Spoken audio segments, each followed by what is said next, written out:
Olá, boa noite, sejam bem-vindos. Meu nome é Enzo Baiocchi, eu sou coordenador acadêmico do IDS. Estamos dando continuidade ao nosso curso, na aula de hoje sobre patentes. Considerando que a indústria de alimentos e bebidas ela realiza grandes investimentos em pesquisa, desenvolvimento e inovação, com intensa atividade inventiva, voltada para a criação e o aprimoramento de fórmulas e técnicas, as patentes desempenham um papel fundamental na proteção de invenções para o sucesso da empresa. Mas, afinal, quais são os requisitos de patenteabilidade e a proteção garantida pela Lei da Propriedade Industrial às inovações no setor de alimentos e bebidas? E como estruturar estratégias jurídicas eficientes na busca por uma proteção patentária nesse setor? Quais são os casos mais comuns de infração? E como os tribunais vêm decidindo sobre a matéria? Bem, essas e outras perguntas instigantes serão abordadas na nossa aula de hoje, justamente sobre a proteção de patentes no setor de alimentos e bebidas. Nossos palestrantes de hoje são Monique Rodrigues Teixeira e Bernardo Marinho Alexandre. Monique é graduada em farmácia, com pós-graduação em farmácia industrial, em direito da propriedade intelectual, é especialista em patentes pelo Escritório de Patentes do Japão e pelo Centro de Propriedade Industrial Ásia-Pacífico, e Monique é também conselheira do nosso Instituto, do IDS. Bernardo é formado em Direito e também em Engenharia de Alimentos pela Universidade Federal do Rio de Janeiro e tem mais de 10 anos de prática no contencioso e administrativo de patentes. Bernardo também é conselheiro do IDS. Bem, pessoal, feita essa apresentação, eu desejo a todos uma excelente noite, um excelente curso e já passo a palavra para o nosso primeiro palestrante. Bernardo, já desejando boas-vindas e agradecendo a presença dos dois. Bernardo, tem a palavra. Muito obrigado, professor Enzo. É um prazer estar aqui falando com vocês e eu já vou te avisar que eu estou nervoso, afinal de contas eu estou dando uma aula com o meu ex-professor me vigiando aqui, me fiscalizando para ver se está tudo certo. Eu espero não decepcioná-lo e tudo mais. Então, pessoal, boa noite. Vamos começar falando sobre a proteção de patentes aqui no setor de alimentos e bebidas. Já comecei com... foi. Começando pelo começo, obviamente, sem querer ser redundante, mas assim, tentando entender o que é uma patente, para daí sim, depois a gente ir adentrando mais no tema, né? Patente nada mais é do que um título que é concedido pelo INPI, o Instituto Nacional da Propriedade Industrial, que ele é seu órgão da administração pública, o órgão federal da administração pública, que vai avaliar se a invenção, se aquele invento que está querendo proteger merece ter essa exclusividade, essa proteção, merece que a patente seja concedida. E aqui a gente já começa falando da primeiro objetivo de uma patente, o primeiro direito que uma patente confere, que é o direito de exploração exclusiva. E aqui já vale fazer uma separação, que a patente não dá o direito de comercializar. Não é que para comercializar uma invenção, no caso uma composição nutricional, um alimento, um iogurte, não sei o que a gente quiser inventar, não é a patente que vai me autorizar. Isso quem autoriza, dependendo de cada caso, é a Anvisa e os órgãos da vigilância sanitária. A patente ela vai dar o direito de exploração exclusiva, ou seja, ela vai dizer que o titular daquela patente tem o direito de explorar exclusivamente aquela invenção por um determinado período de tempo. E qual é esse período de tempo? De acordo com a lei, para uma patente de invenção é 20 anos de depósito ou 10 anos da concessão. Para uma patente modelo de utilidade, 15 anos da data do depósito ou 7 anos da data da concessão. Sobre essa parte da concessão, eu já vou falar mais para frente, que já teve em maio, exatamente, quase um pouco mais de 2 meses, o Supremo Tribunal Federal entendeu que esse dispositivo da lei que permitia esse prazo a partir da data da concessão é inconstitucional. Já vamos falar ele mais para frente. Um outro direito conferido pela patente ao seu titular é o direito à indenização. Porque às vezes você tem o direito de ter a exclusividade sobre aquele invento. Só que esse direito você tem que correr atrás. E às vezes você corre atrás, só que leva tempo para o judiciário proferir uma decisão, proferir uma sentença, de modo a você ter essa garantia, de modo a tirar o terceiro infrator do mercado. Então, diante desse cenário, você tem o titular tem o direito a obter uma indenização por esse período de tempo em que ocorreu a infração. E um outro critério muito importante da patente, que a gente sempre tem que ter em mente, é que a patente é um direito territorial, ou seja, ela sempre vale no território daquele país que ela foi concedida. Então, se a gente tem uma patente no Brasil, essa patente vai conferir esses dois direitos de exploração exclusiva e aí obter uma indenização apenas no Brasil. Se a gente quiser uma proteção em outro país, no Japão, na China, nos Estados Unidos, nós também devemos buscar essa proteção, buscar essa patente nesses dois países.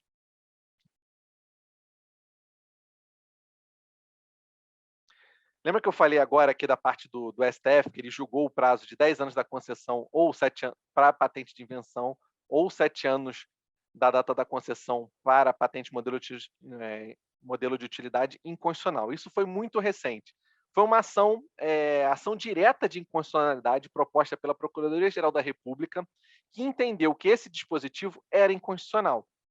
Essa ação, se não me engano, foi em 2016 que ela foi proposta, e em maio desse ano, 6 de maio de 2021, o Supremo Tribunal Federal, por maioria, 9 votos a 2, quem votou pela constitucionalidade foram os ministros Barroso e Fux, né, que é o atual presidente, mas, de qualquer forma, os outros 9, seguindo o voto do relator, do ministro Dias Toffoli, entendeu que esse prazo de 10 anos da concessão, né, esse prazo adicional, digamos assim, após os 20 anos da data de depósito ou os 15 anos da data de depósito, seria inconstitucional por motivos. Primeiro, porque dava uma incerteza sobre qual era esse prazo de vigência, então, e também seria um incentivo, digamos assim, contrário ao princípio da eficiência, duração razoável do processo.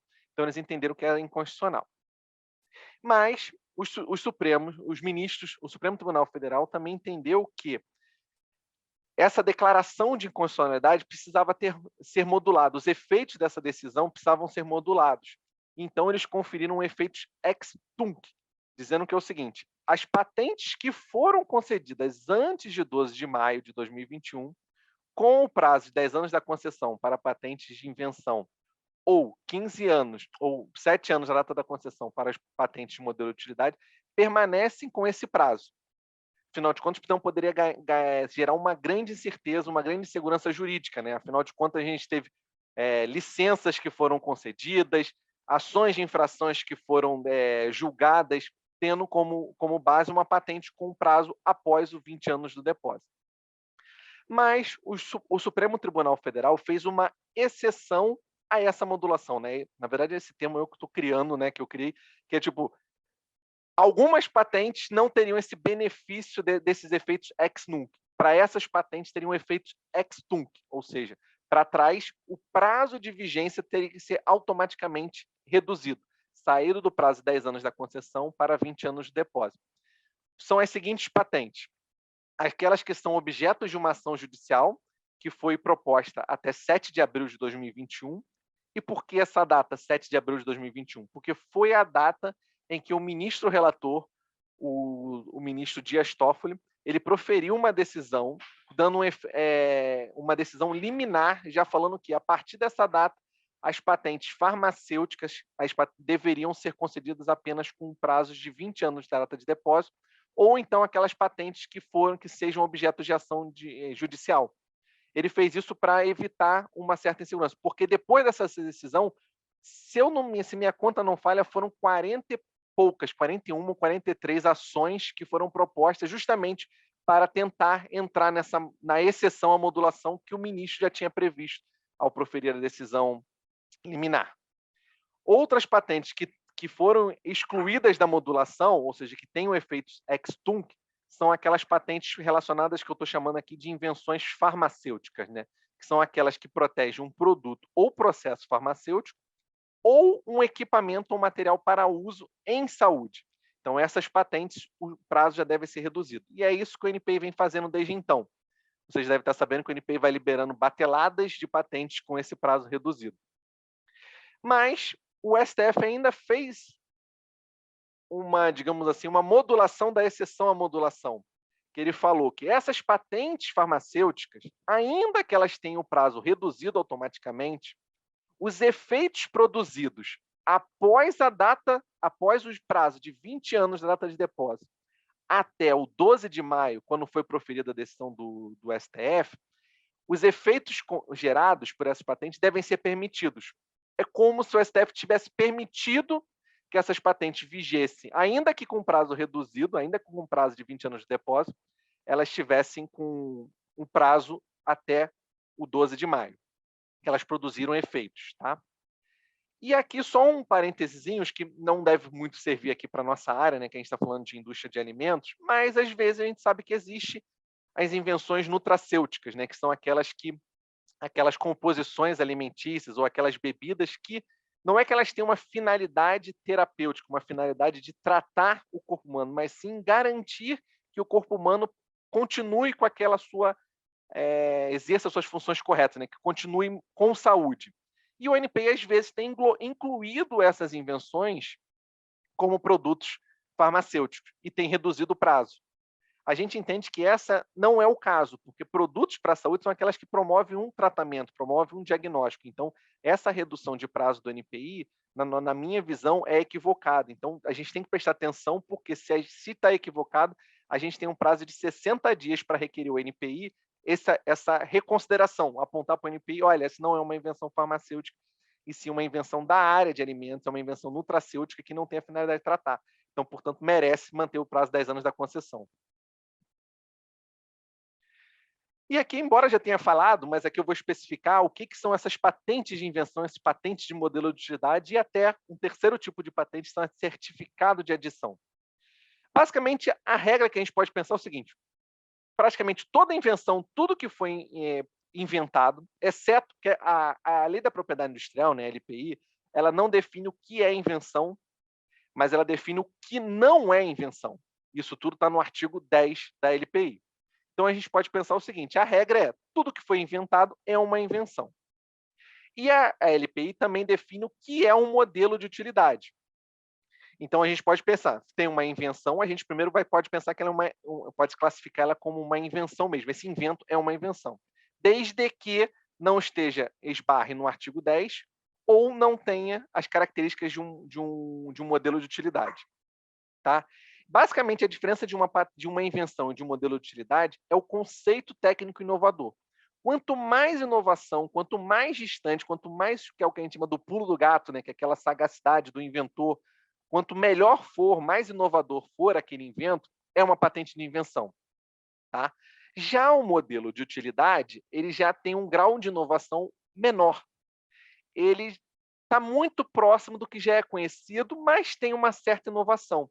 Tanto é que no modelo de utilidade, o critério para se medir essa inovação, a Lei da Propriedade Industrial, o legislador chamou de ato inventivo. Na patente de invenção, é atividade inventiva. Na prática, é muito difícil de ver. É fácil você discutir atividade inventiva, mas ato inventivo é praticamente assim. Se for um pouquinho melhor, já dá para dizer que é ato inventivo. Tá?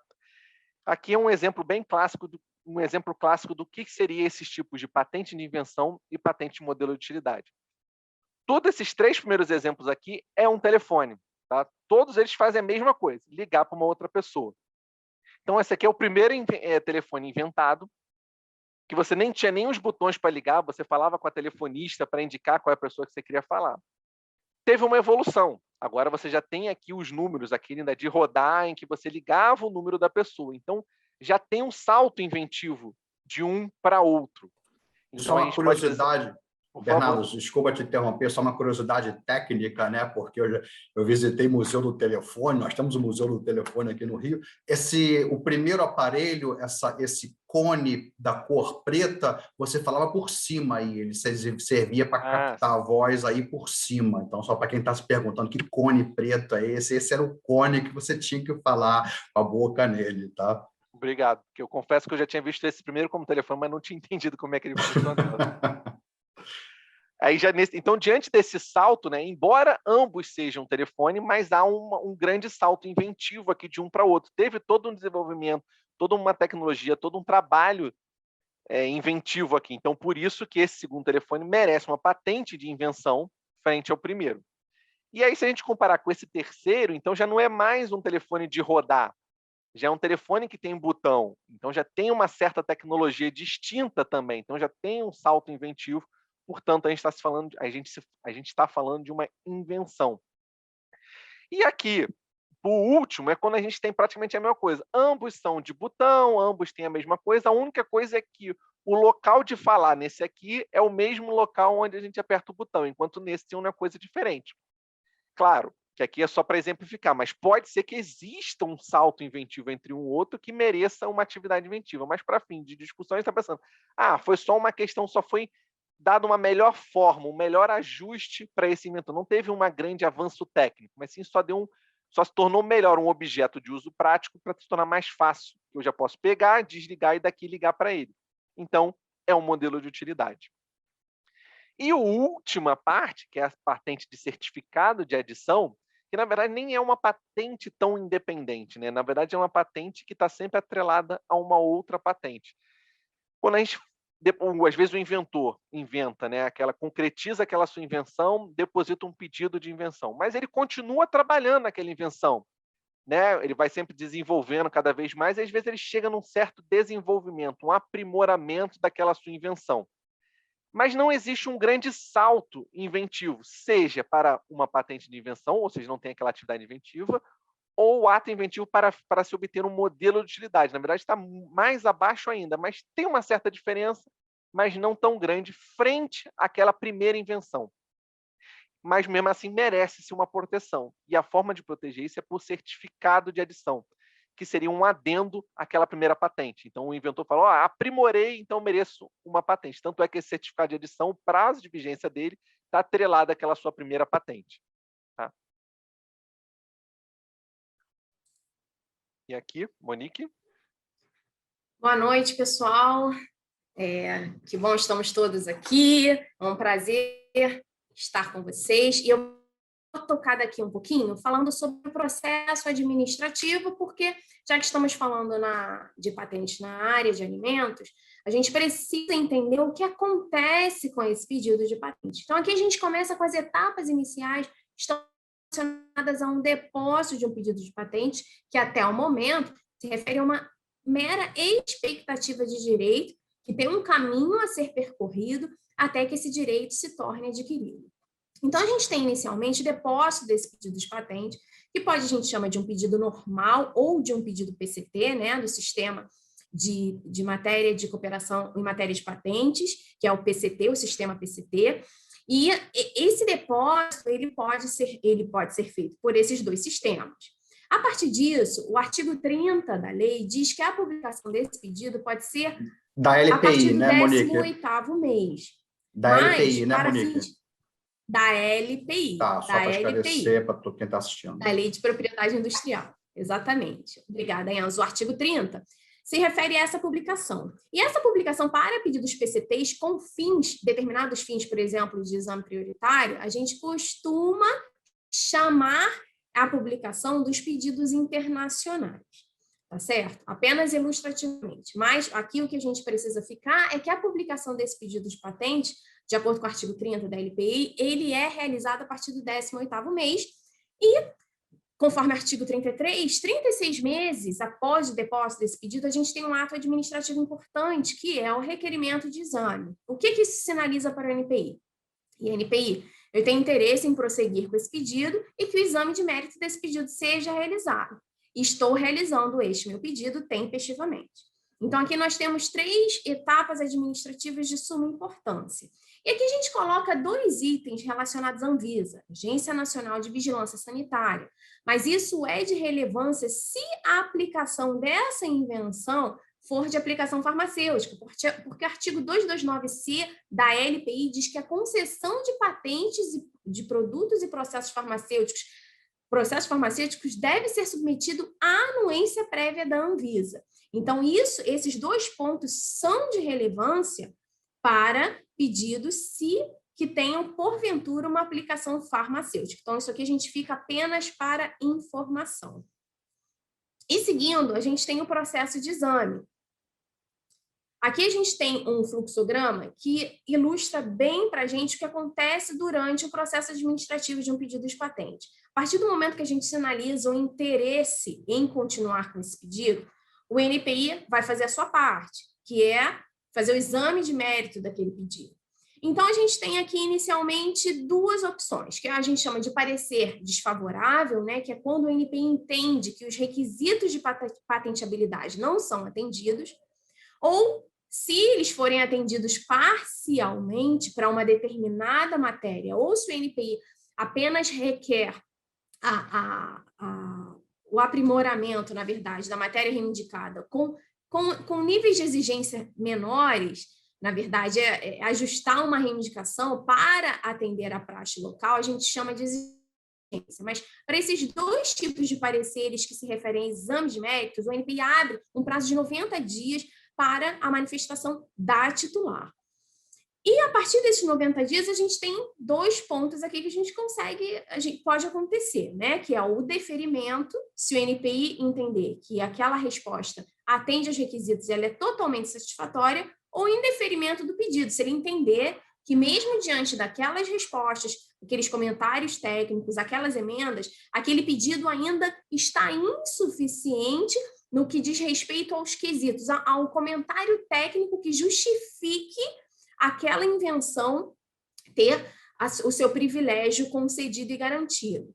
Mas não acaba aí, né? De toda decisão administrativa cabe um recurso. Então, o NPI abre um prazo de 60 dias para que a titular se manifeste, com direito à apresentação de emendas. E, a partir desse período, ele pode emitir uma decisão, mantendo o indeferimento, ou deferindo o pedido, ou até emitindo um parecer em grau de recurso, se porventura ele acha um documento novo, ou se atendendo os itens A, B e C, ele entende que aquela invenção seria, sim, privilegiável e passível de proteção no Brasil. Então, basicamente, o processamento de exame, a gente percorreu nesses poucos itens o que pode acontecer. Agora, a partir da manutenção de um deferimento, a gente tem o quê? Encerrou a instância administrativa. Então, nenhum ato mais é possível perante o NPI. Então, o que Monique, acontece? posso fazer uma perguntinha só a título de curiosidade prática, né? Na sua experiência profissional nas patentes farmacêuticas, esse processo de exame, qual é a média de duração? Olha, o NPI hoje, ele está muito célere porque a gente tem a questão do backlog que o NPI está se esmerando em reduzir, né? Então, hoje, às vezes, a gente apresenta uma resposta hoje, em 30 dias a gente tem um parecer ou até uma decisão, tá? Mas isso não é o normal, porque a gente tem um número muito grande de pedidos. Então, esse exame, em primeira instância, ele pode durar 12 meses. Se ele for para a segunda instância, que é a etapa de recurso, a gente tem um número reduzido do colegiado de examinadores que faz os exames desses pedidos. Então, esses pedidos têm ficado lá um pouco mais de tempo. Então, por isso que a gente tem um número muito grande de pedidos pendentes na fase recursal, que é a segunda instância, porque o backlog ele tem um quantitativo backlog, esse acúmulo, né? Esse acúmulo de pedidos, isso, no setor. Então, a gente tem hoje, considera delicado esse acúmulo de pedidos na fase de recurso. Mas a gente, em média, um pedido em fase de recurso, ele pode ter decisão em 24 meses aproximadamente. Só, Monique, se me permite, só complementando, o NPI, quando ele pega o pedido para examinar, ele é bem rápido. O difícil é começar, porque aí é um histórico, né? Como é esse acúmulo, essa fila de pedidos de patente que é enorme. Então, o NPI sempre, tradicionalmente, muito bem, sempre não, né? Pelo menos desde a época que eu comecei a trabalhar em 2007 na área, sempre era essa parte lenta. O negócio era começar. E quando pegava o pedido, chegava para o examinador para examinar, ele sempre foi rápido, o examinador. Então, o difícil era conseguir que esse pedido chegasse na fila, né? Na fila. O backlog, né? Tanto é que a ideia dele, do NPI, mas isso já está melhorando, né? Que é até uma coisa que não está aqui, porque a gente colocou o processo da lei, tem o que eles chamam do 6.21, que é uma pré-exigência, basicamente é um convite para o depositante. Olha, eu vou começar o seu exame, você já não quer deixar ele mais redondinho para mim, não? Para eu precisar, na minha próxima ato, ser a minha decisão de deferimento? Então, é basicamente isso. Tá ótimo. Isso aí, Bernardo. E a gente tem, a partir da manutenção de indeferimento, a gente tem o prazo para tentar reverter essa decisão judicialmente, que é no prazo de 5 anos contados dessa decisão de manutenção de indeferimento, mas que a gente vai ver um pouquinho mais para frente. Aqui a gente tem pontos que nós consideramos relevantes e de extrema relevância na realidade no que tange ao processo administrativo do pedido de patente. Então, o primeiro item que nós colocamos aqui é concernente a emendas, porque o artigo 32 da lei diz que, para melhor esclarecer ou definir o pedido de patente, alterações podem ser realizadas até o requerimento de exame, tá? Desde que elas se limitem à matéria que foi inicialmente revelada no pedido. Então, a gente tem um problema hoje com emendas realizadas após o requerimento de exame que a gente viu nos slides anteriores. A partir daquele ponto processual em que a depositante paga a retribuição devida, demonstrando interesse para que se continue o exame de mérito daquele pedido, as emendas a partir daquele momento, elas são aceitas apenas se elas forem realizadas de forma restritiva. O que isso significa? Isso significa que qualquer emenda realizada pós-exame no quadro reivindicatório que tenha um escopo que seja distinto ao que estava contido antes ou no momento do requerimento de exame, se ela tiver um escopo diferente, o que a gente chama de categoria diferente, ou até uma ampliação daquele escopo, a gente vai se deparar com um problema de aceitação dessas emendas perante o INPI, porque o INPI diz que essas emendas, elas não atendem o disposto no artigo 32 da lei.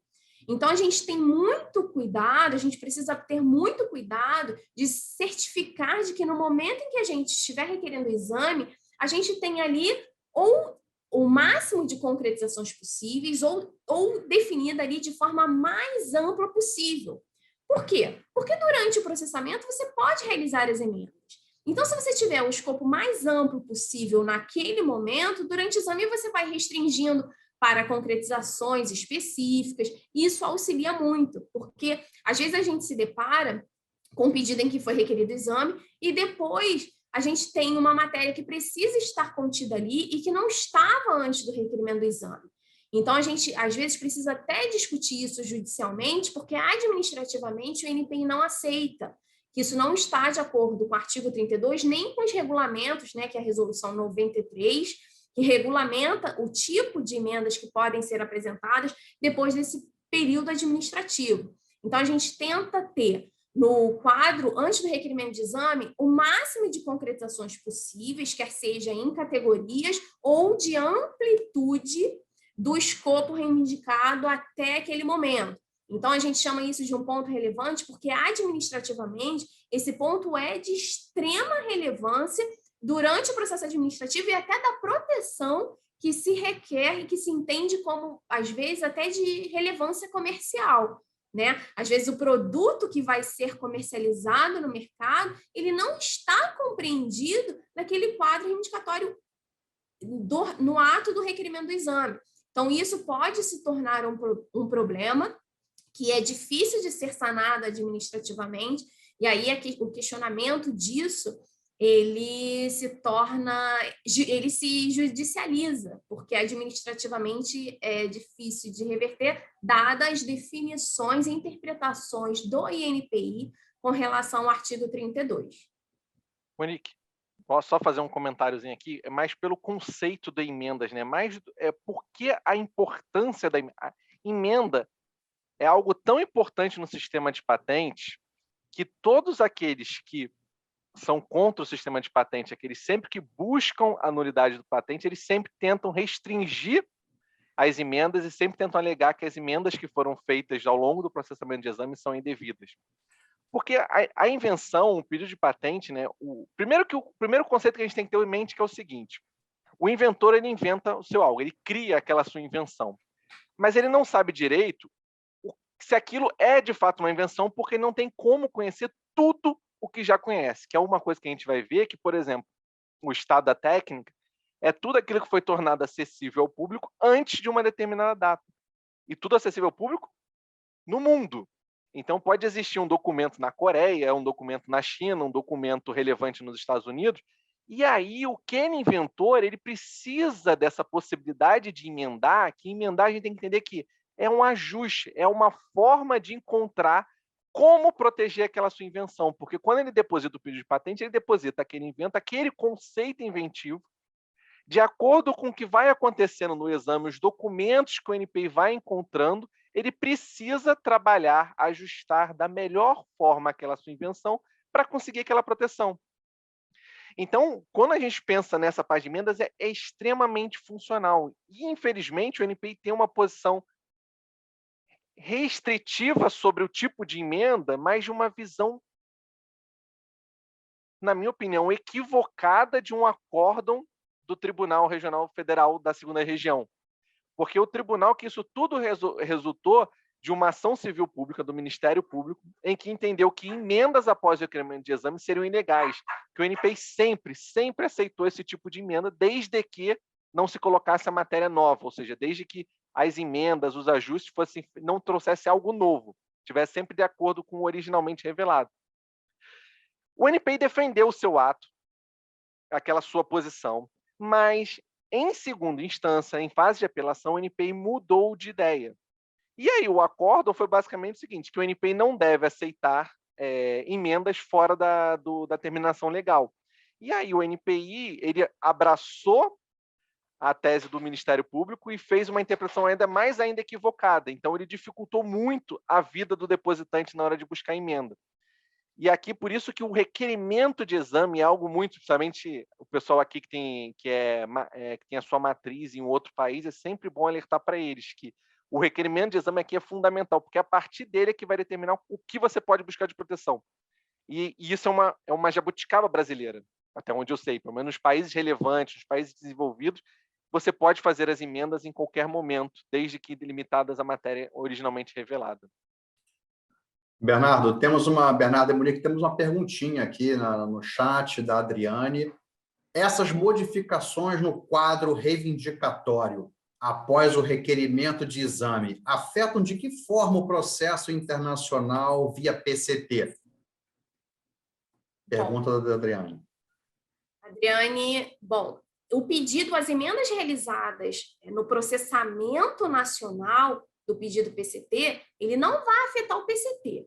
Primeiro porque o PCT ele não é uma patente internacional, tá? O PCT ele é um sistema que tem os seus signatários e ele facilita o processamento para o depositante. De que forma?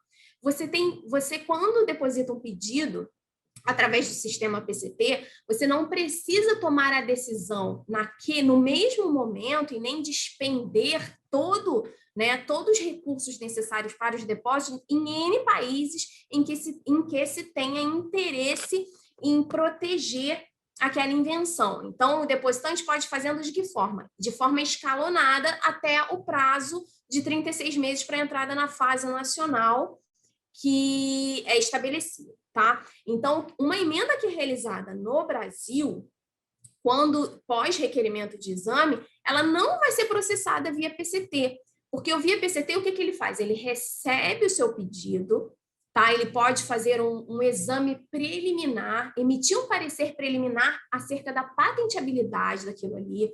Ele pode te abrir um prazo para realizar emendas para tentar sanar quaisquer problemas de requisitos de patenteabilidade que possam existir. E aí sim, você pode, quando nacionalizar, ou seja, quando entrar nas fases nacionais dos países signatários do sistema PCT, você pode apresentar aquelas emendas, por quê?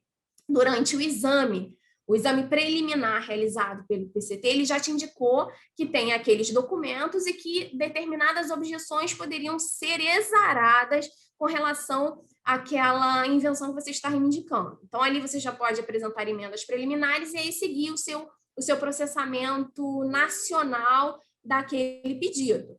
Tá certo? Então, o que eu acho que respondendo diretamente a sua pergunta é que as modificações realizadas no quadro após o requerimento de exame não vai afetar o processamento de um pedido PCT, porque geralmente esse processamento se dá até de forma inversa, né? Primeiro você deposita o PCT e depois você nacionaliza aquele seu pedido PCT nos países signatários do tratado em que você tem interesse. Tá certo? Então, não afeta. Essas modificações realizadas pós-exame não vai afetar o processamento do pedido via PCT. Próximo slide. Nós temos mais um ponto de grande relevância, que é o pedido de divisão. A gente tem um artigo da LPI, que é o artigo 26, que diz que o pedido ele pode ser dividido em 1, 2 ou mais, até o final de exame, desde que o pedido atenda os requisitos. Ele faça referência ao pedido ao qual ele se refere, que é o que a gente chama de pedido original, e desde que ele não exceda a matéria revelada constante nesse pedido que a gente chama de original, que é o pedido que origina o pedido de divisão. Então, o que a gente tem hoje de processamento de um pedido de divisão no Brasil? Os pedidos divididos, eles não podem ter um escopo que seja mais amplo do que o pedido original em que foi requerido o exame. Então, isso é importante por quê?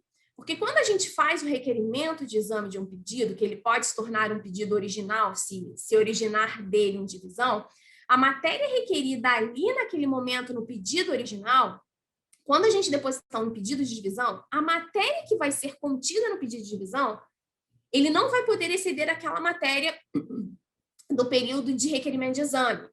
Então, ela não pode exceder nem escopo, no sentido de ter concretizações que excedem aquelas concretizações, e nem o que a gente chama de categoria. Categoria que seja distinta àquela que estava contida no pedido original. Então, o requerimento de exame é muito importante, a gente vai repisando com relação às emendas e agora com relação à divisão, porque é ele que determina todo escopo que vai ser perseguido, quer seja no pedido original ou no pedido de divisão. Porque ali no pedido de divisão, principalmente esse escopo, ele não pode ser excedido de forma alguma, de acordo com o entendimento do NPI, o escopo em que foi requerido o exame no pedido principal. Claro que a gente chama a atenção que o artigo 26 diz que não deve exceder a matéria que é revelada constante no pedido original, e não a matéria que é reivindicada. Mas é assim que o NPI ele faz o exame de pedidos de divisão. Ele verifica se a matéria que está sendo reivindicada no pedido de divisão estava contida no quadro do pedido original quando do requerimento de exame. Então, por isso que as emendas no período de requerimento de exame, elas se tornam tão importantes, porque ali determina todo o escopo que você vai ter no seu pedido original ou no pedido de divisão que, porventura, você venha depositar até para tentar discutir uma objeção num período posterior. E outra questão importante é que a NPI considera que um pedido de divisão só pode ser depositado até o final de exame. E aí o NPI entende o final de exame, por sua definição, considera-se final de exame, em primeira instância, a data conclusiva do parecer que vai anteceder, ou seu 30º dia, né, que antecede essa publicação, de decisão de deferimento, indeferimento ou arquivamento. O que ocorrer, por último, a instrução normativa define do NPI, a instrução normativa número 30 de 2013, define o que significa final de exame. Então, para o NPI, se o caso foi deferido, o pedido original foi deferido, foi indeferido ou foi arquivado, um pedido de divisão depositado depois dessas decisões de pedido original seria considerado intempestivo e, por isso, ele não seria aceito. E aí a gente considera com outro ponto importante, que é de extrema relevância, dado esse acúmulo de exames de pedidos de patente no Brasil, a gente tem possibilidade de se requerer a aceleração, né? O que a gente chama de um exame prioritário ou acelerado. O que isso significa? Falar em NPI, eu sei que você tem resoluções que permitem que eu fure a fila de exame, que é realizada pelo INPI por data de depósito, eu quero furar essa fila, mas atendendo aos requisitos de resoluções que você emite. Então, atendendo esses requisitos, eu quero sair dessa fila e eu quero que você examine o meu pedido de patente agora. Então, a partir desse momento, o que a NPI faz? Ele vai apreciar o nosso pedido de exame prioritário, ele vai ver se a gente atende de fato aqueles requisitos, e a partir daí ele aceita ou não e continua o exame desse pedido. Então, geralmente, um exame acelerado, a gente pode ter uma decisão muito rápido. Em até 12 meses, a gente consegue ter uma decisão deferindo ou indeferindo um pedido de patente. E aqui eu coloquei todas as opções, eu coloquei até como fonte a UNPI, que depois a gente pode compartilhar com vocês esses slides, e tem a fonte que a gente fez um resuminho aí das possibilidades, né? Então, aqui a gente tem os sistemas, né? Que a gente chama de sistema de cooperação, que é o PPH, né? O Patent Prosecution Highway, que são tratados, são acordos que o NPI faz com determinados países em que ele aceita um exame acelerado se o depositante adaptar as suas reivindicações às reivindicações concedidas naqueles países. Então, se eu adapto as reivindicações do Brasil para as reivindicações concedidas ou deferidas que já tenham sido examinadas Estados Unidos, Europa, Japão, Dinamarca, países da América do Sul, ele aceita isso como exame prioritário. E um item importante aqui é que se o exame já tiver sido iniciado, o INPI não vai aceitar o exame prioritário por PPH. A gente tem outros modos de pedir o exame prioritário, mas o PPH, se o exame de mérito do INPI já tiver sido iniciado, a gente não pode pedir essa forma de aceleração. E aqui a gente coloca, temos também, se o primeiro pedido for primariamente depositado no país, a gente também consegue o exame prioritário. Tecnologias verdes, a gente também consegue requerer o exame prioritário, ou seja, tecnologias que sejam voltadas para o meio ambiente, a gente consegue pedir o exame prioritário. Pedidos que se referem a doenças específicas, isso aí é especificamente para a área farmacêutica, pedidos para tratamento de Covid. E, Monique, na sua experiência, para todas essas possibilidades de exame prioritário, o tempo também tem sido o mesmo, de 12 meses? Tem sido rápido. 12 meses é rápido se você considerar que você tem todos os na primeira instância, né? Dias. Na primeira... Não, mas quando ele é acelerado, essa decisão, ela, inclusive, você tem que se aplicar para a segunda instância, né? Porque o exame prioritário ele não é só para a primeira instância, é para que se tenha uma decisão no pedido. Então, quando o pedido está na segunda instância, ele tem o exame acelerado, ele não vai levar aquele tempo parado no departamento de recursos. Por quê? Porque ele está com um trâmite priorizado, acelerado, porque ele atende os requisitos. Sim, mas a minha pergunta é, esse tempo, a média desse tempo tem sido qual, então? De exame? Não, até de 12 meses você pode ter uma decisão. Porque se você considerar 12 meses não é muita coisa. Por quê? Porque se você tem prazo de 90 dias para cumprir, se você já tem 2 exigências no prazo, você já tem aí 6 meses, né? 3 meses de cada um. Então, não é muito tempo se você parar para pensar nos prazos que são envolvidos no exame de pedido de patente. Então, até 12 meses a gente conseguiria ter uma decisão. Mas, claro que às vezes a gente tem decisão em 30 dias, 60 dias, isso depende muito até do depositante, se ele recebe logo aquele parecer, ele quer protocolar logo a resposta, então aí ele já reduz aquele tempo de 90 dias. E aproveitando o gancho aqui, nós temos a pergunta do Marcelo aqui, novamente sobre o PCT, ele tinha feito essa pergunta logo após a Adriane. Quanto tempo o Brasil tem demorado para apreciar um pedido via PCT? Você pode rapidamente responder essa? Então, na verdade, a apreciação de um pedido, quer seja via PCT ou quer seja pela via normal, que a gente chama, ele atende a data de depósito hoje, né? Então, se a gente tem um backlog, se o NPI está com um backlog, que a gente chama de um acúmulo de pedidos de patente de aproximadamente 7 anos, o que isso significa? Que o NPI hoje está examinando pedidos que têm data de depósito de 7 anos atrás.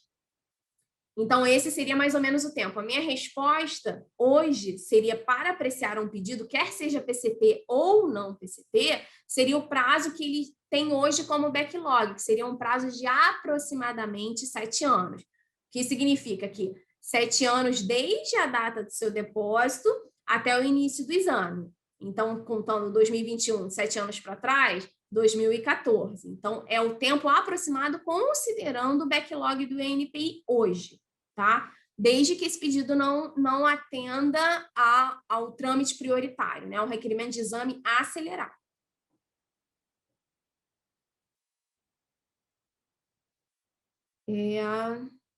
De nada, Marcelo. Continuando aqui, as situações possíveis e cabíveis para exame acelerado e prioritário. Aqui, se o pedido de patentes está condicionado à obtenção de recursos financeiros, se o objeto está sendo reproduzido ou potencialmente reproduzido por terceiros, o que isso significa? Se a matéria daquele pedido de patente está sendo infringido ou em risco de sendo acusação de contrafação, usuário anterior de tecnologia, resultante de financiamento público e produtos que estejam disponíveis no mercado. Isso também é importante, né? Se você tem um pedido, aquele pedido de patente cobre um produto que está no mercado, você pode sim pedir o exame acelerado, tá? Porque o NPI dá essa opção para o depositante. E, por fim, no que diz respeito a depositante, se o depositante for uma pessoa física com idade igual ou superior a 60 anos, se tiver qualquer tipo de deficiência, quer seja física ou mental, seja portador de doença grave, se os processos pertençam a pequenas empresas, microempresas ou empresas de pequeno porte, que pertença aos ICTs, né, instituições científicas, tecnológicas e de inovação, e sejam pertencentes também a startups. E daí a gente segue com alguns requisitos. Aqui, voltando agora à parte, digamos assim, de mérito, né? A Monique explicou o processo. Eu falei logo no início, né, que a LPI, a Lei da Propriedade Industrial, ela não define o que é invenção, mas sim o que não é invenção. E isso tudo está no artigo 10 da LPI e os seus incisos. Basicamente, é tudo aquilo que não tem aplicação industrial ou aquilo que não seria novo. Né? Se a gente pensar uma descoberta, se descobriu já algo que já existiu, então não teria nem a novidade. Quem criou foi a natureza, Deus, né? Não foi o homem. Teorias científicas e concepções puramente abstratas. Obviamente, não tem aquela aplicação industrial, mas, obviamente, um invento, um equipamento, um processo decorrente dessas teorias científicas de concepções abstratas, sim, é patenteável, tá? Métodos cirúrgicos, terapêuticos, diagnósticos, novamente, também não tem aplicação industrial. Mas é que o relevante para a área de alimentos são esses dois últimos, que é o todo ou parte de seres vivos naturais ou materiais biológicos encontrados na natureza. Isso é relevante quando a gente estiver pensando, às vezes, numa enzima, num micro-organismo, né, num lactobacilo para fazer um determinado iogurte, um determinado queijo ou qualquer coisa que vá valendo. Esses seres vivos ou partes deles não são patenteáveis, tá? E aqui a gente tem que separar o seguinte: ser vivo, o que é um ser vivo de acordo com o NPI? Por exemplo, levedura é um ser vivo. Porém, mas para o NPI, como é um ser, digamos assim, simples, você pode proteger a levedura, tá? Mas, de qualquer forma, ainda que entenda, mas desde que não seja encontrado na natureza, digamos assim, ser um micro-organismo transgênico, tá? Você pode patentear. Mas ainda que tenha algo que a gente constatou que tem algum efeito interessante que já existe na natureza, ele em si não é patenteável. Porém, a composição, um produto compreendendo dele, um processo que o utiliza, sim, essas concretizações, essas invenções são patenteáveis, tá? Porque qual é a lógica aqui? É algo que a gente tem que entender, que é o seguinte: o artigo 10 ele determina uma regra à exceção. A regra é: tudo é patenteável. A exceção são essas seguintes categorias que não são patenteáveis. E diante desse cenário, seguindo o princípio de hermenêutica, uma regra de exceção deve ser interpretada restritivamente. Então, portanto, que é apenas aquilo que a lei determina que não é invenção que a gente não pode patentear. Mas o uso, algo decorrente daquilo que não é patenteável, sim, a gente pode patentear. E aqui é que é a grande sacada, que a gente tem que ter criatividade, às vezes, na linguagem das reivindicações, de como a gente vai buscar a proteção. Porque, dependendo da linguagem, a gente pode esbarrar no artigo 10 e a gente não consegue a patente. Mas, pensando, às vezes, numa outra linguagem, a gente pode chegar numa invenção patenteável. E aqui, mais uma vez, reforça o argumento da emenda, né? Porque a gente tem que ter uma troca, às vezes, com o NPI, de entender qual é o conceito inventivo e daí achar, dentro daquilo que foi originalmente revelado, a linguagem necessária para conseguir a patente. O pedido de patente, né, que tal como a patente, a única diferença é que o pedido de patente é algo que a gente apresenta tal como se fosse uma patente. A patente é quando pega o NPI, pega aquele pedido de patente e concede, transforma numa patente. Pedido de patente e uma patente tem três constituintes obrigatórios: o relatório descritivo, as reivindicações ou quadro reivindicatório e o resumo. E, dependendo do caso, de acordo com a invenção, pode existir desenhos para um melhor entendimento daquilo que é a invenção. A gente vai falar de cada um desses para poder entender bem as partes de uma patente ou de um pedido de patente. O relatório descritivo ele é muito relevante para atender a finalidade do sistema de patente. O sistema de patente, como eu falei aqui no início, é sempre conferir um direito ao seu titular, que é o direito de exclusividade ou o direito de obter uma indenização. Mas por que isso existe? Porque qual seria a vantagem de dar essa exclusividade temporária para um inventor, para aquele titular daquela patente? Primeiro, para que ele possa ter uma garantia de talvez conseguir o retorno por aquele investimento. Que sabe-se, né, para poder se desenvolver uma invenção, é gasto muito tempo e dinheiro. Então, a patente ela promove uma forma de conseguir isso, de garantir que aquele inventor, aquele que desenvolveu grandes esforços para inventar algo, criar algo, consiga ter essa exclusividade para daí sim conseguir ter um pequeno retorno. E qual é a vantagem para a sociedade? Para a vantagem para o inventor, já está ok, ele está tendo o retorno ao seu investimento. Para a sociedade, são dois benefícios principais. Primeiro é garantir que aquele inventor continue motivado a inventar cada vez mais. Porque já que eu tenho uma garantia e eu consegui obter um certo retorno, então agora eu vou continuar investindo porque é um bom negócio. Então, vou sempre estar trazendo novas tecnologias, novas inovações. E aí a sociedade beneficia. Outra forma da sociedade se beneficiar, e aqui é por isso que eu estou falando do relatório descritivo, é que não basta ele chegar e dizer, eu inventei isso, eu quero a proteção. Ele tem que descrever aquela invenção de uma forma suficiente para que uma outra pessoa, né, alguém da área, aquela pessoa que tem o conhecimento na área, consiga reproduzir. Para quando aquele prazo de exclusividade expirar, terceiros possam pegar aquela patente, estudar e falar, opa, agora então eu vou começar a fazer. Vantagem para a sociedade, mais pessoas começam a ter o conhecimento sobre aquela tecnologia, outros produtos concorrentes entram no mercado, o preço baixa e, principalmente, esses que em um primeiro momento copiaram, acabam aprendendo e daqui a pouco eles mesmos podem estar desenvolvendo outras tecnologias. Então, é algo que beneficia, o famoso ciclo virtuoso.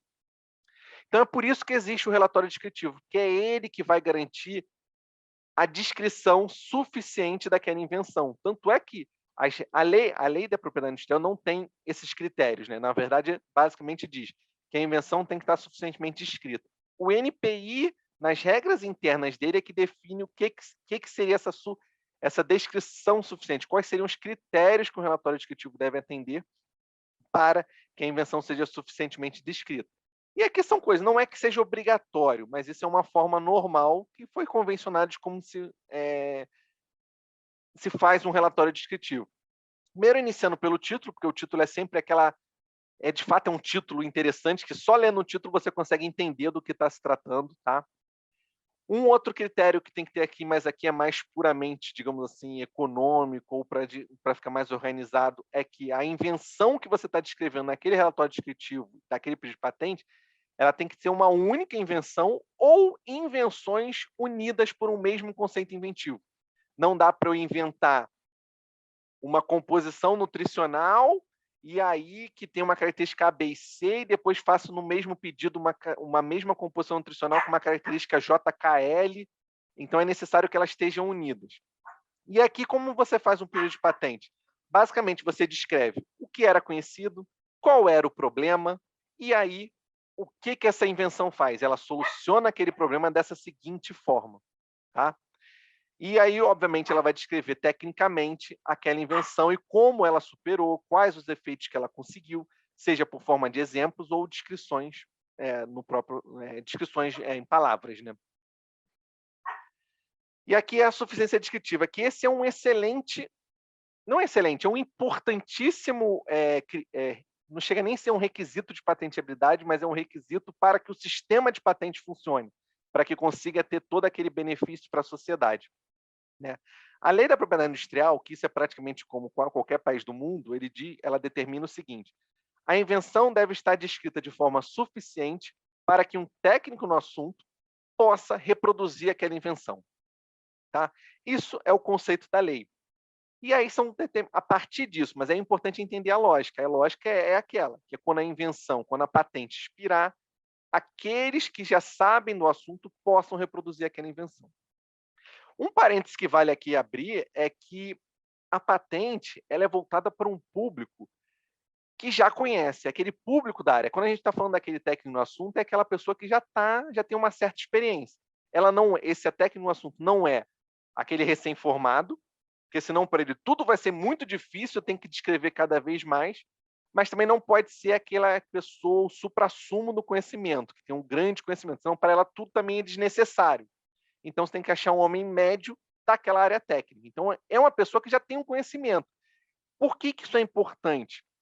Porque é como a gente avalia a suficiência descritiva. Porque a suficiência descritiva, isso a gente às vezes encontra muito em umas ações de nulidade ou em umas ações questionando o ato de indeferimento do NPI, quando a gente encontra peritos, né, que o juiz não tem o conhecimento técnico, muitas das vezes não tem o conhecimento técnico da área, ele aponta um perito.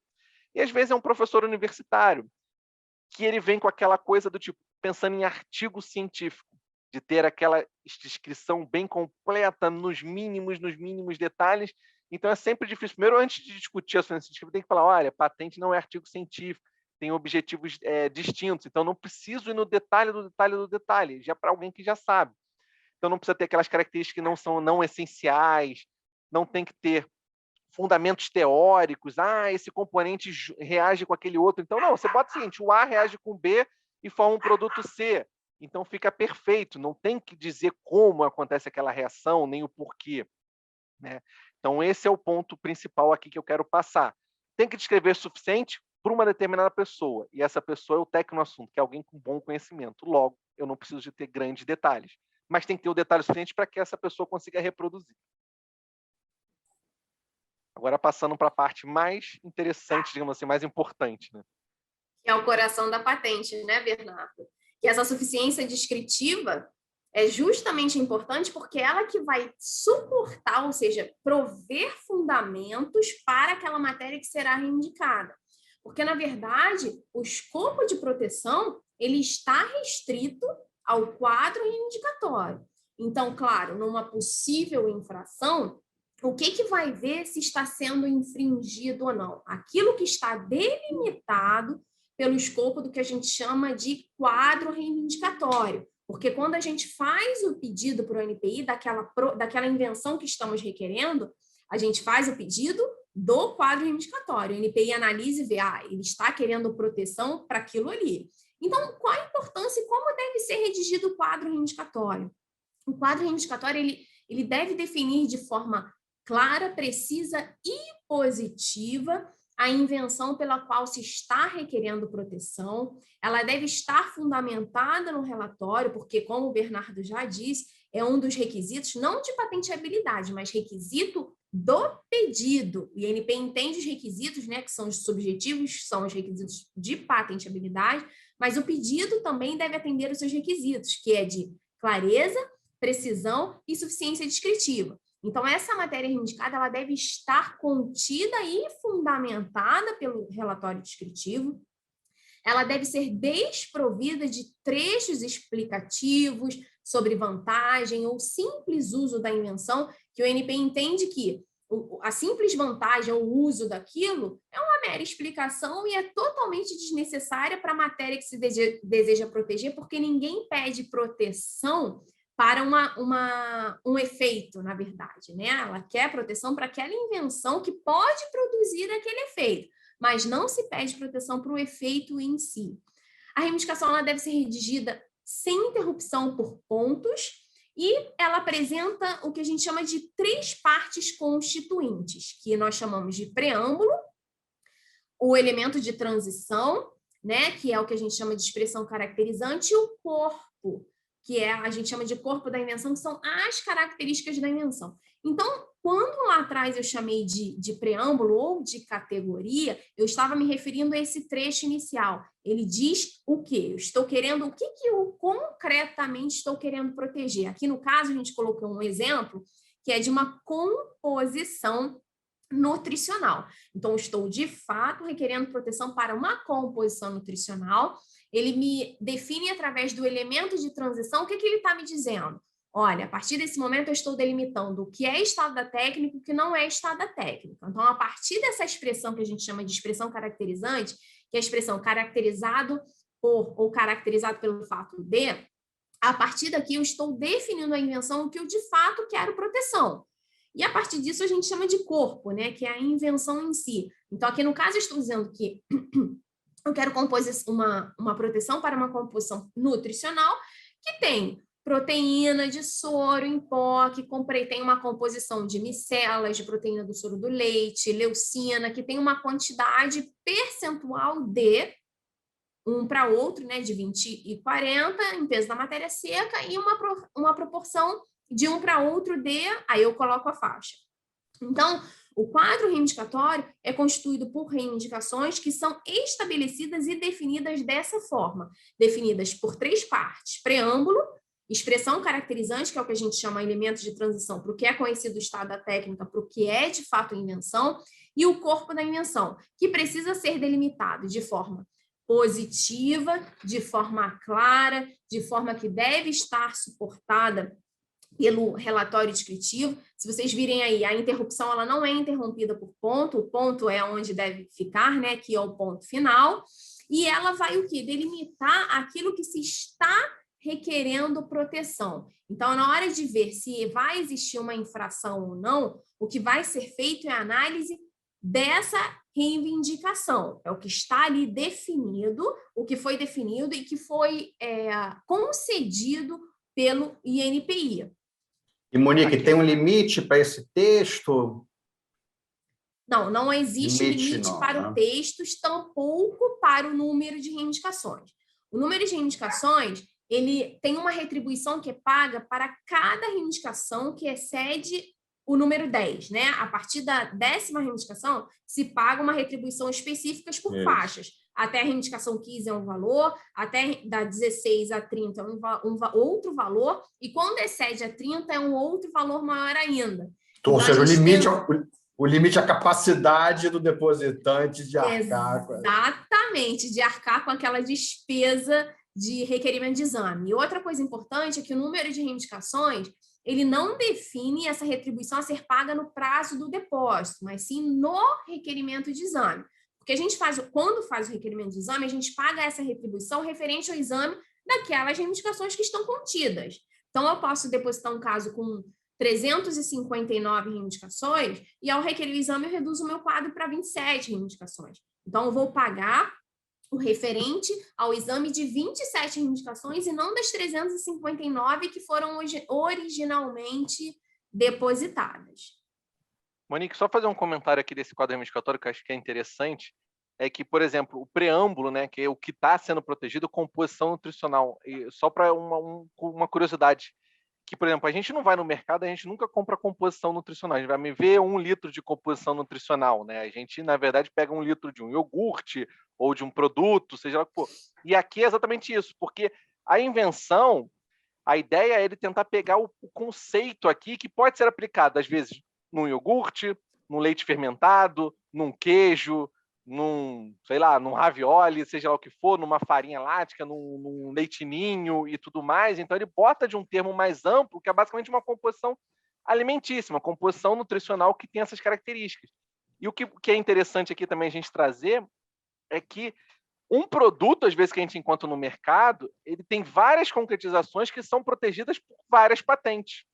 Você pode ter essa característica está num produto X, numa fórmula infantil, Aí você pode ter nessa fórmula infantil que está uma outra concretização que está protegida por uma outra patente, por uma outra, e assim vai, né? Então, nunca vai ter uma patente só que protege aquele produto. Por isso que é também algo bem interessante o nosso, que a gente também às vezes recebe um trabalho. Essa fórmula infantil, eu quero copiar, tem proteção por patente aqui? A gente tem que fazer uma busca, porque muito provavelmente existem várias patentes protegendo aquela fórmula infantil. Então, às vezes, tem 10 patentes que já estão expiradas, já estão em domínio público, mas tem uma específica, numa concretização específica que está lá, e ela vai conseguir impedir a comercialização de cópias daquela fórmula infantil. Uma curiosidade minha, que eu já li essa reivindicação aqui, acho que umas 4, 5 vezes, está tentando adivinhar para que tipo de produto exatamente ela teria sido aplicada. Vocês saberiam dizer? Curiosidade só? Eu chuto fórmula infantil, pelo que eu vi do relatório descritivo, uma fórmula infantil. Muita proteína, né? Para criança em fase de crescimento. E o importante... Isso assim, pelo relatório, mas também pode ser para outras, né? Não, e exatamente, aqui quando a gente se refere à categoria, o preâmbulo poderia ser definido como uma bebida líquida ou uma formulação sólida. Então, a gente teria diversas maneiras de restringir esse preâmbulo, mas ele foi requerido de forma mais ampla possível, em que está englobado um produto líquido, um produto sólido, um produto em pó, um biscoito ou uma bebida, né? É uma composição nutricional. E aqui é que vai o exemplo que a gente falou das emendas, né? Porque às vezes o cliente, né, aquela empresa que às vezes inventou aquela composição, ela achou que de fato isso era, mas ao longo do exame com o NPI vai ver que uma composição líquida não existe, já existe, mas porém uma composição sólida já. Então, por isso aquela importância de fazer aquela emenda para encontrar o que tem de patenteável naquele pedido de patente. Restringir ao longo do exame. E aqui, continuando, só para a gente definir quais são os tipos de reivindicações que são compreendidas pelo quadro reivindicatório. Então, nós temos reivindicações de duas naturezas, que chamamos de reivindicações independentes e reivindicações dependentes. Só por essas definições a gente consegue já imaginar, olha, então eu tenho uma reivindicação que depende de alguma outra coisa. Então, as reivindicações independentes, elas definem o quê? Características que são essenciais da invenção, e geralmente o NPI só aceita uma por categoria, tá? Desde que elas sejam ligadas, né? Todas essas diferentes categorias, elas sejam ligadas para o mesmo conceito inventivo. E as reivindicações dependentes, elas são o quê? Detalhamento, são características, são detalhamento das características essenciais, mas são características adicionais e que elas não excedem a matéria a qual ela se refere, que na verdade são as reivindicações independentes. Então, aqui a gente tem 4 exemplos de reivindicações. Então, só de cara, a gente consegue ver aí 3 reivindicações que têm um trecho em laranja, né? Que é o de acordo com a reivindicação tal. Então, aí a gente já consegue ver que elas guardam o quê? Uma relação de dependência. Então, essas são o que caracteriza uma reivindicação dependente? É uma reivindicação que guarda uma relação de dependência com uma reivindicação independente anterior a ela. Que essa reivindicação independente, o que ela vai fazer? Ela já vai definir as características essenciais da invenção. Então, a gente viu no slide anterior que era uma composição nutricional que definia as características essenciais de uma composição nutricional. E as reivindicações dependentes, o que vai acontecer? Ela já vai definir as características, quer sejam adicionais ou preferenciais daquela matéria já definida na reivindicação independente. Então, o que a gente pode definir ali? Uma faixa de concentração preferida, a gente pode definir uma característica que algum desses componentes pode apresentar na composição, mas que ela não necessariamente seja essencial naquela reivindicação.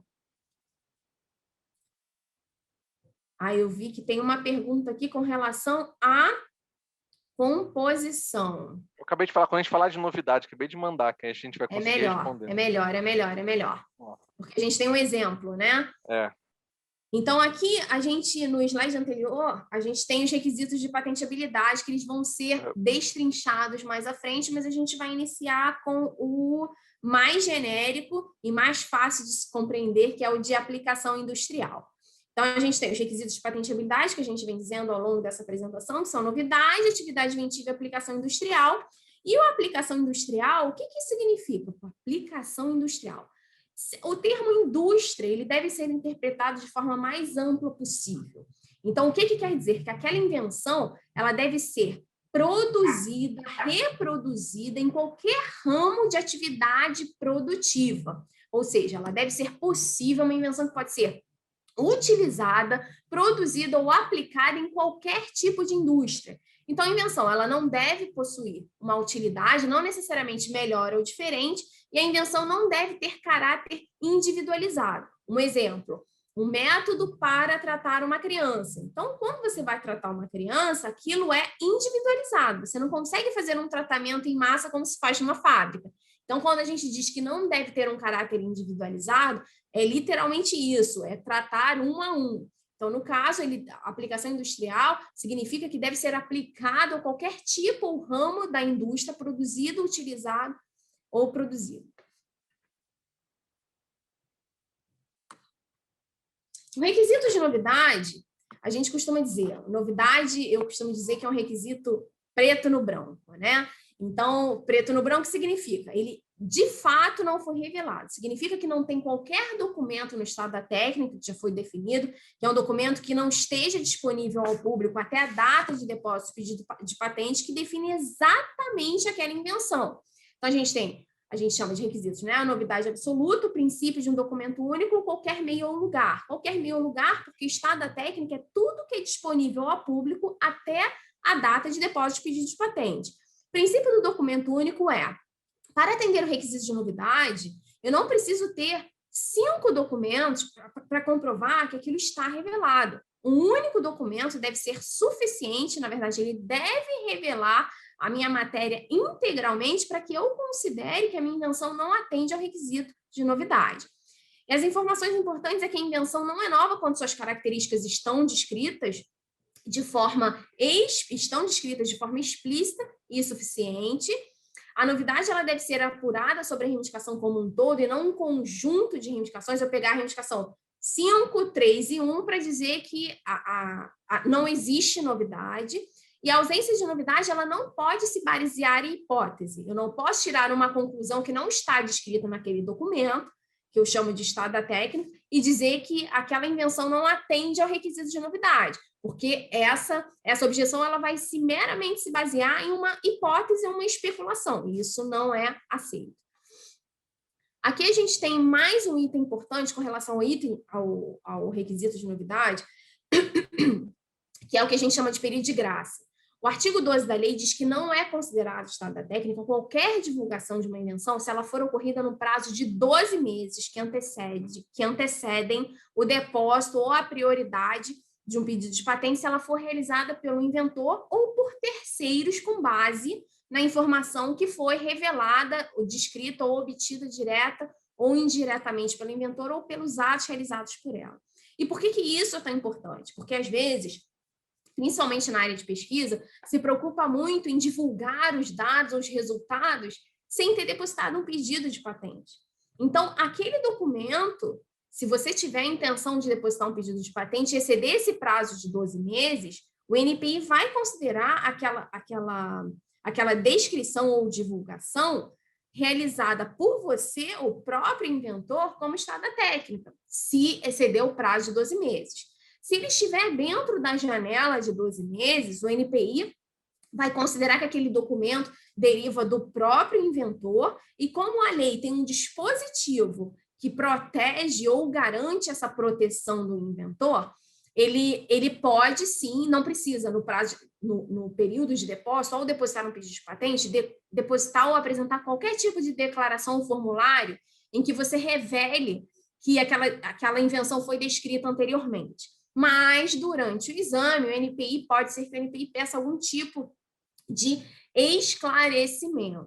Então, a exceção da novidade, né, ela deve ser usada com muito cuidado, mas a gente precisa saber que a LPI provê um dispositivo que garante se qualquer divulgação ou descrição feita de forma descuidada pelo inventor ou por terceiros que tenham obtido dela aquela informação, o INPI aceita este documento sem ser como consistindo ou compreendendo estada técnica se realizada no prazo de 12 meses. Isso com relação ao requisito de novidade. E a gente entra nos exemplos. Aqui um exemplo fala mais do que 1000 palavras, né? E aqui já vou começar até a responder a pergunta do José Estevão, que é basicamente o seguinte: a gente tem que comparar o que é um invento, as características daquele invento, né? O que parece ser a invenção, com o estado da técnica. Aqui é um exemplo clássico, um clássico de mecânica, né? Embora não seja na indústria de alimentos, embora seja um bule, mas não quis fazer trocadilho, é só para facilitar, né? A gente pensa o seguinte: um bule com duas saídas de chá. Isso tem novidade? A gente tem que comparar agora com outros bules que já existem no estado da técnica. E aqui a gente, digamos que é um exemplo hipotético, só existe bule com uma única saída de chá. Então a gente compara as características, uma por uma. Ambos têm a asa bem arredondada, tem a tampa, todos têm, mas tem uma característica diferente, que é o invento tem duas saídas de bule, tem duas saídas do chá, do líquido, enquanto o estado da técnica tem apenas uma. Então, como a Monique falou, novidade é preto no branco, né? A gente tem que ver todas as características do invento estão descritas em um único documento de estado da técnica. Nesse caso aqui que a gente botou, não. Então, tem novidade. Respondendo aqui agora a pergunta. Já é conhecida uma composição sólida. Está se reivindicando uma composição líquida. Então, líquido não está descrito no estado da técnica. Então, a princípio, tem novidade. Resta agora saber se vai ter atividade inventiva. Mas o primeiro requisito já foi atendido. Levando aqui para um exemplo prático da área, aquela primeira composição nutricional que a gente descreveu logo... que a gente descreveu no início, aqui no meio da apresentação, aquela composição nutricional, na verdade, outra composição nutricional até diferente, que basicamente essa composição nutricional ela tem 2 oligosacarídeos, que é esse 2-fucosilactose beta-oligosacarídeo, e mais macronutrientes, proteína, carboidrato e gordura, e lipídio. Nesse exemplo hipotético, o estado da técnica já descreve a composição daqueles sacarídeos, daquele 2-fucosilactose e beta-galacto-oligosacarídeo. Então, a combinação dos dois que está presente naquela composição nutricional já existe. Porém, a composição nutricional reivindicada ela tem outras características, que é ter a presença de proteínas, carboidratos e gorduras. O estado da técnica descreve uma composição nutricional com esses 5 componentes e com as quantidades específicas sendo reivindicadas? Não. Nesse caso aqui, hipotético, não descreve, então, portanto, tem novidade. E aí, agora a gente passa para o outro requisito, que é o da atividade inventiva. Que a atividade inventiva já é como o que diz na lei. A invenção não pode decorrer de modo óbvio ou evidente a partir do estado da técnica para um técnico no assunto. De novo, aqui o técnico no assunto. Lembra que a gente falou do técnico no assunto quando a gente estava discutindo a suficiência descritiva? Então, aqui que já é algo que acontece muito. Quando a gente está analisando a suficiência descritiva, a gente tem que ter cuidado para não pensar num técnico no assunto como uma pessoa com muito baixo conhecimento, então, portanto, precisaria de grandes descrições para entender que a invenção está suficientemente descrita, e na hora da atividade inventiva, ser um técnico no assunto alguém com muito conhecimento, que para ele tudo é óbvio. A gente tem que achar um meio termo na hora de fazer a análise desses dois requisitos, tá? Primeiro ponto, estado da técnica, como a gente já falou na novidade, é tudo aquilo tornado acessível antes da data do depósito ou da prioridade, antes de uma determinada data, de acordo com o tipo de pedido de patente que a gente estiver falando. Técnico no assunto tem que ser aquele profissional com conhecimento mediano e tem que a gente sempre analisar, não é comparar apenas as características, mas também as finalidades, os objetivos que o inventor tem, que aquela característica promove para aquele invento. Porque às vezes podem até ter características próximas, mas com finalidades técnicas tão distintas que não dá para dizer que seria óbvio para um técnico no assunto aplicar nessa invenção. E aqui é muito importante para ter cuidado com o que a gente chama de análise em retrospectiva, que uma vez que você já sabe a invenção, já sabe o caminho das pedras, tudo parece ser muito óbvio quando você olha o estado da técnica. Isso aqui basicamente é aquela analogia do ovo de Colombo, né? Depois que você não consegue colocar o ovo em pé e alguém mostra como se faz, tudo é muito óbvio. Ah, isso é óbvio de se colocar o ovo em pé, mas ninguém nunca tinha pensado. Então, voltando aqui os exemplos, né? A gente tem que pensar, essas características aqui do bully. Sempre tem dois objetos de saída. Como era o estado da técnica? Todos os bullies sempre descrevia um. Mas seria óbvio um técnico no assunto botar mais uma saída no bully para poder aumentar a velocidade na hora de servir o chá ou o café. Ok, óbvio. Mas por que ninguém nunca pensou nisso? Aí a gente pode pensar, aquela invenção é que já tem a bully, já se conhece desde a China antiga e ninguém nunca tinha pensado em botar dois. Então, às vezes, a distância entre o estado da técnica, entre a primeira descrição e a data da invenção, também às vezes é muito relativo para mostrar isso, tá? E aqui naquele exemplo, né, que a gente estava sempre pensando na composição nutricional com aqueles 2 sacarídeos e os macronutrientes, proteína, carboidratos e gordura. O estado da técnica em nenhum momento descreve essa combinação desses sacarídeos com esses macronutrientes. Então, poderia pensar, seria óbvio para um técnico no assunto juntar os dois? Se você pensar apenas com o documento da técnica que descreve a combinação dos sacarídeos, não, porque não teria nada que motivaria, nada que incentivaria o técnico no assunto a botar esses macronutrientes.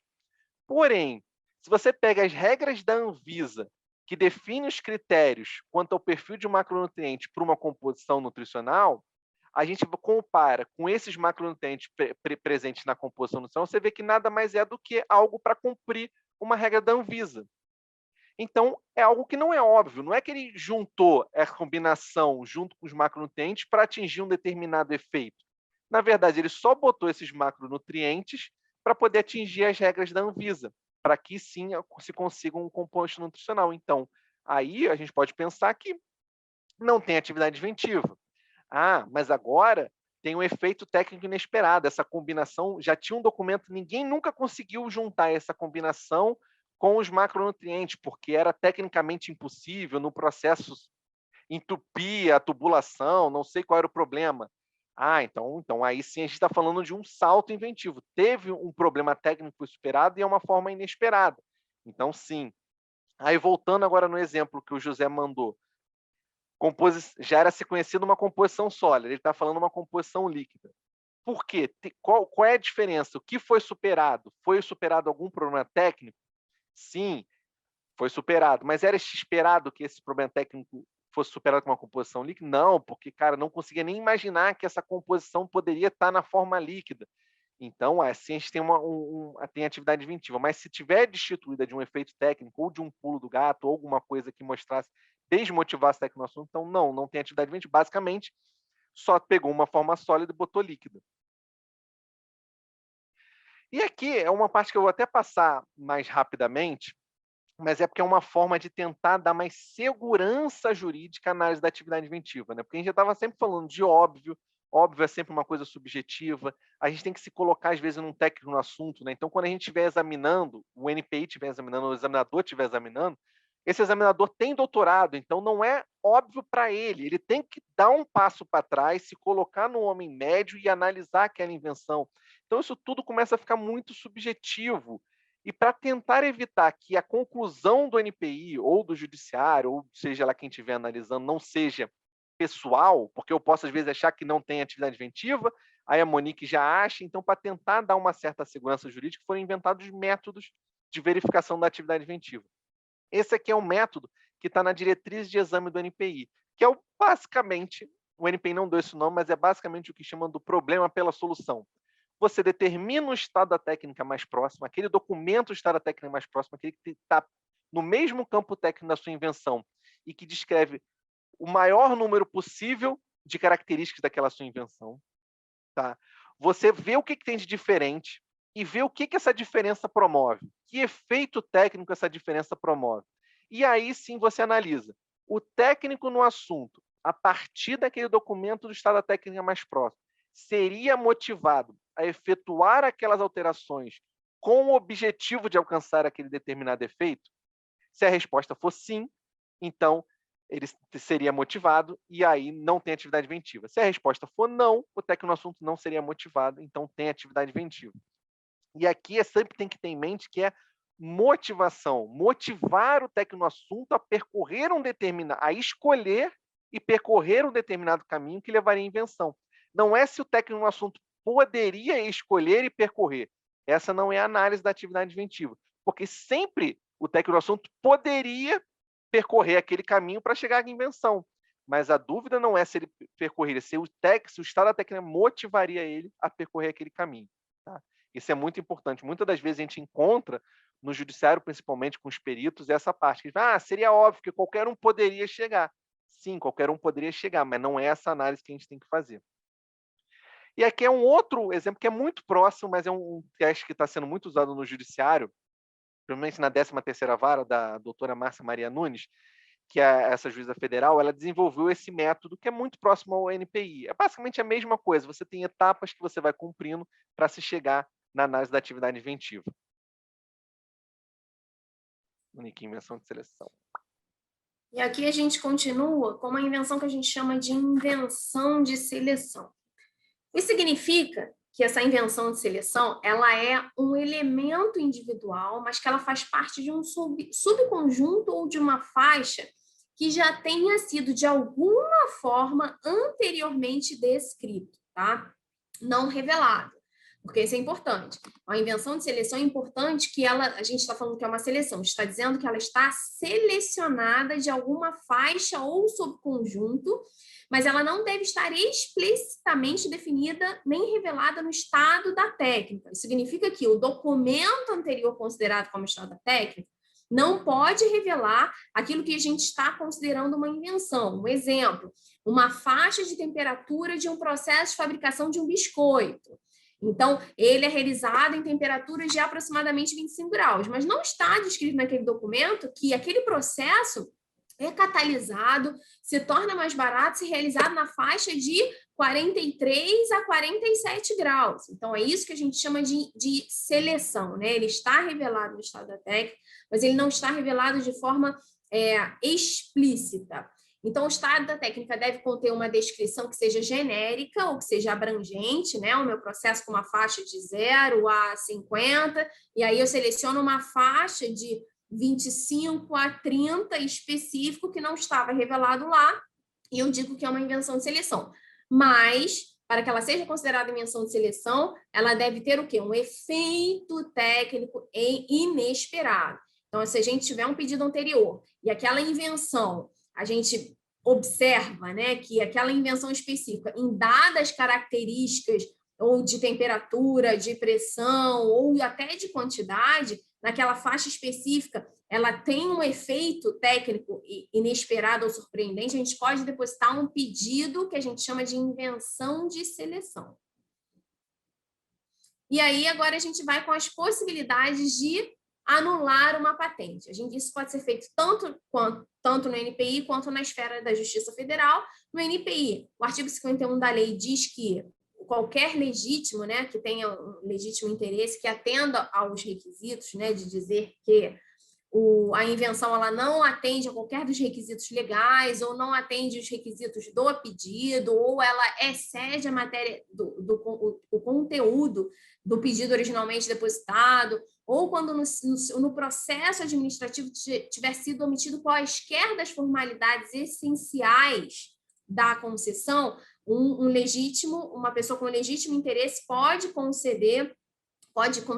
requerer a nulidade dessa patente. O prazo para realizar isso é 6 meses, contados a partir da data de concessão, ou seja, da expedição de carta patente. Após essa defesa, a gente tem um parecer intermediário do NPI, que vai emitir uma decisão, um parecer preliminar de opinião sobre aquele requerimento, aquela matéria protegida por patente, e depois desse parecer preliminar, as duas partes são convocadas para se manifestar. E aí o NPI emite o seu parecer final, quer seja mantendo a concessão daquela patente que foi concedida, ou anulando total ou parcialmente aquele direito que foi concedido para aquela patente específica.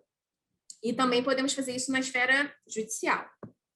Na esfera judicial, o autor, né, ou tal como o requerente da nulidade perante o NPI, o critério é o mesmo, tem que ter alguém com legítimo interesse de buscar aquela nulidade. O judiciário, diferentemente do NPI, tem um critério muito mais, digamos assim, um sarrafo muito melhor. O NPI praticamente aceita qualquer um, né? A gente cansa de ver, às vezes, escritórios buscando a nulidade de patentes perante o NPI. Já na Justiça Federal, nem tanto. Os juízes federais, eles fazem essa análise do critério acerca da legitimidade, tá? Diferentemente do perante o NPI, que é o prazo de 6 meses, na Justiça Federal é até o último dia de vigência da patente. Tem uns que até entendem que pode ser até depois do prazo, porque como alguém pode entrar com uma ação de infração após a vigência da patente, não para como uma fins de inibitório, mas para fins de indenização, alguns entendem que então essa patente você não poderia, o prazo para buscar nulidade perante a Justiça Federal não poderia ser a vigência, mas sim a data se alguém entrasse com uma ação de infração, uma ação indenizatória na Justiça Estadual, então daria ensejo para buscar nulidade perante a Justiça Federal. E por que a gente está falando da Justiça Federal, né? Porque a LPI, o legislador, determinou que o NPI deve fazer parte desse processo, numa ação de nulidade. Ele deve apresentar a sua opinião. E o NPI, embora ele tenha concedido a patente e essa concessão esteja sendo discutida, o NPI não está em obrigação de defender o seu ato.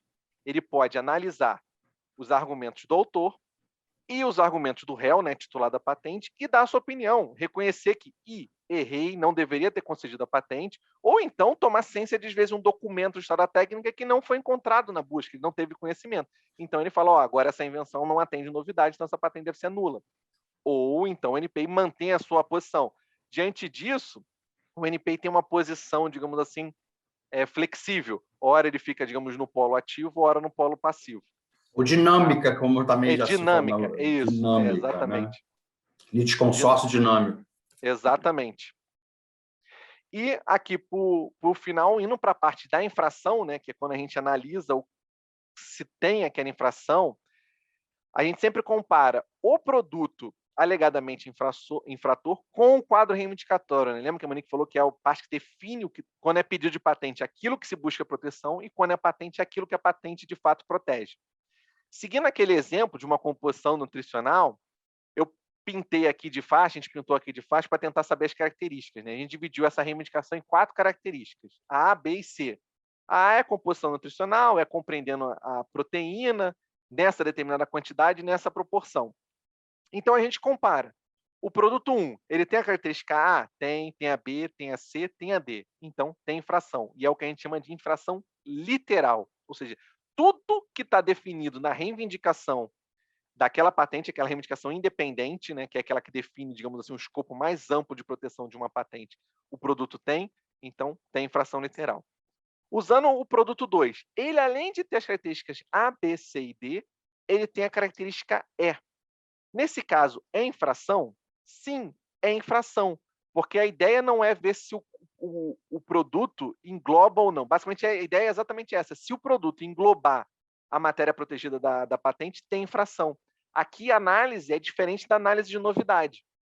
O produto 2, ele tem novidade frente a essa composição nutricional protegida pela patente. Porém, esse produto 2 infringe essa patente. Infringe de forma literal. E o outro exemplo é o produto 3, que ele tem as características A, B e C. Ele não tem a característica D. Logo, ele não infringe essa patente, porque tem que bater todos os critérios. Cada uma das características definidas na patente devem estar no produto infrator. Se não estiver, não tem infração. Se estiver, tem infração. E aqui é uma outra parte, né, que a gente sabe que todo mundo tenta burlar, fazer o que a gente chama de design around da patente, que então é pegar, às vezes, pequenas diferenças para tentar fugir da infração literal. Aqui a gente está pegando esse exemplo do produto 1. Ele tem a característica A, tem a característica B e tem a característica C.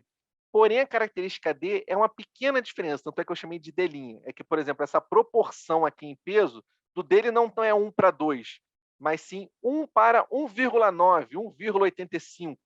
Então, não tem infração literal. Mas será que ainda assim não tem uma infração? Será que ele não só mudou essa proporção de maneira tão sutil apenas para fugir da infração literal? E é exatamente isso que tem. Foi desenvolvido o critério da infração por equivalência, que a gente praticamente pergunta o seguinte: essa pequena diferença, ela substancialmente executa a mesma função? Essa diferença substancial é da mesma maneira, tem a mesma função, atinge substancialmente o mesmo resultado?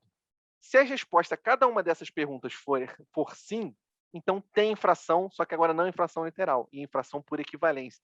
Isso é algo amplamente utilizado pelo judiciário e até de uma maneira bem flexível nessa parte da infração por equivalência, tá? Vale dizer. E por fim, já vou acabar, já prometo, podem todo mundo acordar, é a parte de indenização, que a gente está falando que a patente, né, também, além do direito de exclusividade, além de evitar que terceiros usem a invenção, ela também dá o direito de indenização. Primeiro ponto que a gente tem que ter em mente, existe um prazo de prescrição de 5 anos. Então, se eu entrar com a minha ação hoje, dia 19 de julho de 2021, eu só posso pedir indenização por os 5 anos para trás, 19 de julho de 2016, tá? E a LPI previu 3 critérios para quantificar essa indenização. A saber, é o benefício que o titular teria auferido sem a violação, o benefício que o infrator auferiu com a violação e a remuneração, o royalty. Se o titular tivesse licenciado para aquele infrator, quanto ele teria cobrado? Tá? E aí, a LPI diz que é o critério mais benéfico para o titular da patente. Então, quando a gente vai liquidar uma sentença, a gente vai fazer cada um desses critérios e ver qual é o que é melhor utilizado. Normalmente, dependendo do prazo, quando tiver, às vezes o titular da patente já está desgastado com o processo, vai pela remuneração em título de royalties, ele pensa, licenciei para uma outra pessoa isso, então seria assim, porque o processo de liquidação fica muito mais fácil. Ou então, o auferido pelo autor, porque basta pegar os livros contábeis do autor e daí ver quanto que ele se beneficiou com aquela infração. Essa é uma dificuldade não tão grande, mas, porém, não é um benefício muito justo, né? Porque o que melhor seria, mas é muito mais difícil, é o que o titular teria conseguido. Porque não basta simplesmente pegar o que o infrator usou, a quantidade que ele usou, e pensar que o titular teria utilizado. Porque o benefício é muito maior do que isso. Porque se não tivesse a infração, ele poderia comercializar com exclusividade e ainda ter, às vezes, solidificado a sua marca, solidificado seu produto. Então, são benefícios que ele deixou de oferir muito mais difíceis de ser calculados. Então, por isso que tem uma alta dificuldade. Então, pessoal, era isso que a gente queria dizer. Agradeço imensamente para todos que ainda estão acordados aqui com a gente, que ficaram participando. Muito obrigado. Obrigada, pessoal. Muito obrigado, Monique, Bernardo, pela excelente aula. É sempre um prazer, né, assistir a apresentação de vocês. Muito didática, muito roteiro, muito dinâmica. Muito obrigado. Bem, nós já passamos um pouquinho do nosso tempo, mas eu acho que dá para a gente responder essas duas perguntas aqui que ficaram, né? Do José, mas antes do José tem a Hélia, né? A Hélia faz a seguinte pergunta: uma invenção que utilize bordado à mão para produzir dispositivos didáticos, por exemplo, mas que possa ser produzido por qualquer artesão, possui aplicação industrial? Não sei se a Hélia ainda está... Olha, eu estou aqui tentando entender uma invenção que utilize um bordado à mão, porque o bordado à mão, ele é uma obra artística, né? Que não é considerada. Entra aí no artigo 10, né? Entra aí no artigo 10, aí, inciso 4, se eu não me engano, né? É obra artística que não é passível de proteção. E se for um dispositivo, assim, dispositivo didático, se for apresentação de informação, também não é passível de proteção. Mas se for qualquer dispositivo, que se tiver um robô que possa executar aplicação de cor ou qualquer outra coisa, sim, se é possível aplicar numa indústria, não vejo problema. Mas ao que me parece, só por essa pergunta aqui, só pelo bordado à mão, já me parece que não é considerada nem invenção, né? Então, teoricamente... A não ser que seja um dispositivo, né? Um equipamento para que você possa bordar a mão, um tear, alguma coisa que... se fosse qualquer dispositivo, né? Mas aí ela fala que é uma invenção que utilize um bordado à mão. Então, entendendo que é alguma coisa realizada manualmente. Se for um dispositivo, sim, não teria problema algum, né? E que se pudesse ser aplicado numa indústria, ou seja, ele pode ser feito à mão, mas ele pode ser feito por um robô ou por uma linha de produção. Então, seria sim teria aplicação industrial, né? Que, caso contrário, cairia no impeditivo do artigo 10, né? Exatamente, no que não é considerada invenção. Obra artística, criação estética, né? Exatamente, qualquer variação disso. Bernardo, quer ler a do José aqui? Você está seguindo aqui?